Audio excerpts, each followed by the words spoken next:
ഹരേ കൃഷ്ണ. മഹാബലി നമ്മൾ വിചാരിക്കുന്ന ആ ഒരു രീതിയിലല്ല ജീവിച്ചത് എന്നാണ് മനസ്സിലാവുന്നത്. അദ്ദേഹം യഥാർത്ഥത്തിൽ അന്ധനായിരുന്നു. നമ്മൾ എന്താണ് കേട്ടിട്ടുള്ളത്? അദ്ദേഹം വളരെ നല്ല ചക്രവർത്തി, വളരെ വളരെ ഗുണവാനായിരുന്നു, ജനങ്ങൾക്ക് എല്ലാ രീതിയിലും നന്മ ചെയ്തിട്ടുള്ളവനായിരുന്നു. ഇതൊക്കെ കേൾക്കുമ്പോൾ നമ്മൾ വിചാരിക്കുന്നത് അദ്ദേഹം കണ്ണൊക്കെ കാണുന്ന എല്ലാ കാര്യങ്ങളും മനസ്സിലാക്കി അദ്ദേഹം ആര്യവംശത്തിന്റെ ഈ പ്രതിനിധികളെ അംഗീകരിച്ച ഒരാളായിരുന്നു എന്നാണ്. അതല്ല സത്യം. എങ്ങനെയാണ് നമുക്ക് മനസ്സിലാവുക സത്യം അതല്ലെന്നാണ്? അതായത്, ഒരു കാലുകൊണ്ട് ഭൂമിയും മറ്റേ കാലുകൊണ്ട് ആകാശവും ഒരാൾ അളന്നു എന്ന് പറയുമ്പോൾ അതും വിശ്വസിക്കണമെങ്കിൽ അന്ധനായിരിക്കണം. അത് നമ്മൾ മനസ്സിലാക്കണം. മാജിക് അല്ലെങ്കിൽ അത്ഭുത പ്രക്രിയകൾ, അത്തരമൊരു അത്ഭുത പ്രക്രിയ ഇന്ന് നമുക്ക് കാണിക്കാൻ സാധിക്കുന്നില്ലെങ്കിൽ അന്നും അതാരും ചെയ്തിട്ടില്ല. ഇത്രയും ഡെവലപ്ഡ് ആയ ഒരു കാലത്ത് നമുക്കത് സാധിക്കുന്നില്ലെങ്കിൽ അന്നും അതാരും ചെയ്തിട്ടില്ല. അത് മനസ്സിലാക്കാനുള്ള യഥാർത്ഥ ബോധം നമുക്കുണ്ടാവണം. അപ്പൊ നമുക്ക് മനസ്സിലാവും അദ്ദേഹം അന്ധനായിരുന്നു. പിന്നെ എന്താണ് അവർ മഹാബലിയെ ഉപയോഗിച്ച് ചെയ്തിട്ടുള്ളത്? മഹാബലിയെ മോശക്കാരനാക്കി ചിത്രീകരിക്കാൻ വേണ്ടി അവരെഴുതിയ മഹാഭാരതം എന്ന ഗ്രന്ഥത്തിൽ ധൃതരാഷ്ട്രർ എന്ന കഥാപാത്രം യഥാർത്ഥത്തിൽ മഹാബലിയാണ്. നമ്മൾ ശ്രദ്ധിച്ചാൽ മനസ്സിലാവും. ഏത് കുടുംബമാണ് മഹാഭാരതത്തിൽ പ്രകീർത്തിക്കപ്പെട്ടത്? ഏത് കുടുംബമാണ് മോശമായി ചിത്രീകരിക്കപ്പെട്ടത്?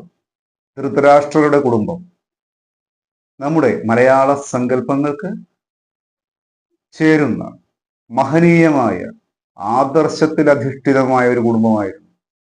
മറിച്ച് പാണ്ഡുവിന്റെ കുടുംബമോ മലയാളി അംഗീകരിക്കാൻ സാധിക്കാത്ത ചില രീതികളിലുള്ള കുടുംബമായിരുന്നു. എന്നാൽ മഹാഭാരതത്തിൽ പ്രകീർത്തിക്കപ്പെട്ടതേത്? പാണ്ഡുവിന്റെ കുടുംബം. എന്തുകൊണ്ട്? അവിടെ ആര്യവംശത്തിന് വേണ്ടത്ര സ്വാധീനമുണ്ടായിരുന്നു. അവിടുത്തെ രീതികൾ അങ്ങനെയായിരുന്നു. എന്നാൽ ധൃതരാഷ്ട്രന്റെ കുടുംബത്തിലോ ആര്യവംശത്തിന് വേണ്ടത്ര സ്വാധീനം ചെലുത്താവുന്ന രീതികളില്ല എന്ന് ഗാന്ധാരിയുടെ വ്യക്തമായ ചില തീരുമാനങ്ങൾ അവിടെ കണ്ടിരുന്നു. ഇവിടെ നമുക്ക് മനസ്സിലാവും ക്ലിയർ ആയിട്ട് ഇത് മഹാബലിയെ ഉദ്ദേശിച്ച് സൃഷ്ടിക്കപ്പെട്ട കഥാപാത്രമാണ്. മഹാബലിയെ മോശക്കാരനായി ചിത്രീകരിക്കാൻ ഉദ്ദേശിച്ച് ചെയ്ത കഥാപാത്രമാണ് ധൃതരാഷ്ട്രർ. അതുകൊണ്ടാണ് അവർ അതിനെ മറ്റുള്ളവരുടെ ഉള്ളിൽ ഒരു മോശം ഇമേജ് സൃഷ്ടിക്കത്തക്ക രീതിയിൽ അതിനെ താഴ്ത്തിക്കെട്ടി കാണിച്ചത്. കാരണം അതിനുശേഷം മഹാബലിക്കൊരു ബുദ്ധിമുട്ട് ഇവർ സൃഷ്ടിച്ചു കൊടുക്കുമ്പോൾ അത് ജനം അംഗീകരിക്കണം.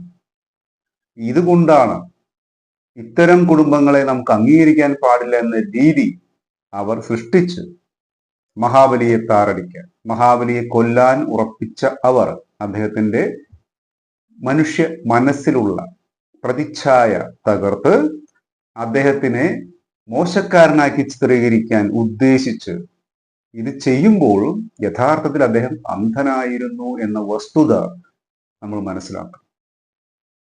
അതുകൊണ്ടാണ് ഒരു കാലുകൊണ്ട് ഭൂമിയും മറ്റേ കാലുകൊണ്ട് ആകാശവും അളന്നു എന്ന് ഒരാര്യവംശത്തിന്റെ പ്രതിനിധി അദ്ദേഹത്തിന്റെ ചുറ്റുമുള്ളവരെ സ്വന്തം വരുതിയിലാക്കി നിർത്തിക്കൊണ്ട് പറഞ്ഞപ്പോൾ അദ്ദേഹത്തിന് വിശ്വസിക്കാൻ സാധിക്കുന്നവരോട് ചോദിക്കുമ്പോഴും അവരും അദ്ദേഹത്തിനെ ചതിക്കുന്ന മറുപടികൾ പറഞ്ഞതിനാൽ അദ്ദേഹം അത് വിശ്വസിച്ചു പോയി. അല്ലാതെ ഒരാൾക്കും, ഞാൻ മുൻപ് തന്നെ പറഞ്ഞിട്ടുണ്ട്, തപസ് ചെയ്ത് 12,000 വർഷം തപസ് ചെയ്തു, 20,000 വർഷം തപസ് ചെയ്തു എന്നൊരാൾ പറയുമ്പോൾ അത് പറ്റാത്തതാണെന്ന് പറയാൻ നമുക്ക് സാധിക്കണം. അതുപോലെ തന്നെ ഒരു കാലുകൊണ്ട് ഭൂമിയും മറ്റേ കാലുകൊണ്ട് ആകാശവും അളന്നു എന്ന് പറയുമ്പോൾ ഇത്തരം മാജിക്കുകൾ, ഗിമ്മിക്കുകൾ ഞങ്ങളോട് വേണ്ട എന്ന് പറയാനും നമുക്ക് സാധിക്കണം. അപ്പോഴേ ഇത്തരം സത്യങ്ങൾ നമുക്ക് മനസ്സിലാവൂ. ഹരേ കൃഷ്ണ.